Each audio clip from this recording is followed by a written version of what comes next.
ये बात पुराने जमाने की है। एक छोटे से गांव में नसीमा नाम की एक गरीब मां अपने बेटे अहसन के साथ रहती थी। उसके शौहर का कई साल पहले इंतकाल हो चुका था। अब उसके पास बस उसका बेटा और अल्लाह पर पूरा यकीन था। नसीमा के पास न कोई जमीन थी, न कोई दौलत। वो रोज सुबह से शाम तक लोगों के घरों में सफाई करती, कपड़े धोती और जो कुछ मिलता, थोड़े पैसे या कुछ अनाज, उसी में गुजारा करती। थकावट से चूर होकर जब शाम को घर आती तो अपने बेटे अहसन को पढ़ाई में लगाती। उसका यकीन था कि अगर उसका बेटा तालीम हासिल कर लेगा तो उनकी हालत सुधर जाएगी। अहसन भी अपनी मां की कदर करता था। स्कूल से लौटकर मां की मदद करता, फिर किताबें लेकर बैठ जाता। वो अक्सर मां से कहता, अम्मी, एक दिन मैं बड़ा आदमी बनूंगा, आपको इस गरीबी से निकाल लूंगा। मां मुस्कुराकर कहती, बेटा, मेहनत और दुआ कभी जाया नहीं जाती, अल्लाह पर भरोसा रखो। मगर जिंदगी हर वक्त आसान नहीं होती। एक दिन नसीमा बहुत बीमार पड़ गई। घर में दवा के लिए पैसे भी नहीं थे। अहसन भागता हुआ मस्जिद के इमाम साहब के पास गया।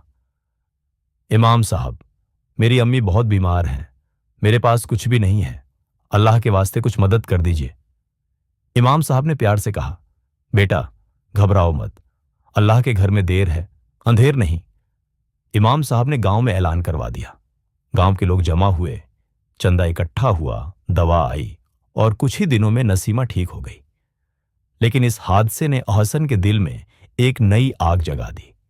अब उसने ठान लिया था कि वह अपनी और अपनी मां की तकदीर बदलेगा। वो दिन में स्कूल जाता, शाम को पढ़ाई करता और छुट्टी के वक्त छोटे मोटे काम करके कुछ पैसे कमाता। कई साल की मेहनत और लगन के बाद आखिरकार एक दिन बोर्ड का नतीजा आया। अहसन ने पूरे जिले में टॉप कर लिया। उसे स्कॉलरशिप मिली। वह शहर गया, ऊंची पढ़ाई की और एक अच्छी नौकरी हासिल कर ली। कुछ सालों बाद वो एक दिन अच्छे कपड़े पहनकर नई गाड़ी में बैठकर अपने पुराने घर पहुंचा। मां के कदमों में गिरकर बोला, अम्मी, आज आपका बेटा कामयाब हो गया, अब आपको कभी काम नहीं करना पड़ेगा।